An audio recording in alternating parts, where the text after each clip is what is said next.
After swallowing an aspirin tablet, it will go on a journey through your digestive system. Absorption. The tablet will travel down the esophagus into the stomach, where it is dissolved into much smaller particles.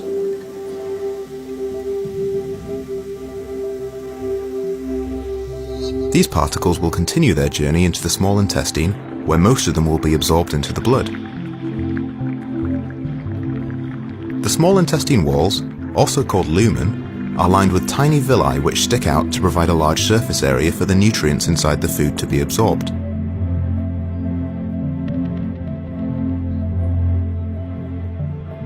Looking closer at these villi, you can see they have a rich blood supply and they are covered in a thin layer of epithelial cells. The aspirin molecules will work their way through the epithelial cells and into the bloodstream, where they are carried around the body. Distribution.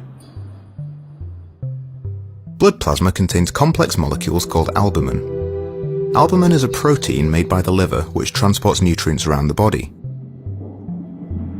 Albumin also binds to drugs that enter the bloodstream. Here you can see some of the aspirin molecules binding to the albumin. All the aspirin particles that have been bound will be filtered out as they pass through the liver, and only the remaining aspirin molecules will get through and have any effect on the body. Different drugs will bind to albumin in different amounts depending on their affinity for plasma protein. The next stop on the journey is the liver. The aspirin-rich blood will enter the liver through the hepatic portal vein at the bottom, and it will exit at the top via the hepatic vein. At this stage, even more of the aspirin will be removed through a process called first-pass metabolism. The liver's job is a bit like a filter. It will metabolize drugs before they reach the rest of the body. It does this in a few steps. Phase 1 metabolism. First, aspirin is hydrolyzed, breaking off ethanoic acid and leaving behind salicylic acid.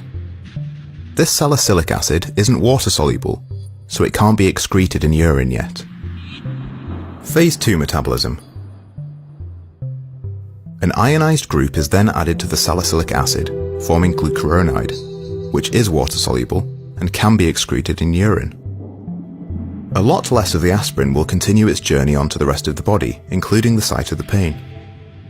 Only 68% of orally taken aspirin will have any effect at all, because of all the filtering that the body has done. This percentage is called the drug's oral bioavailability.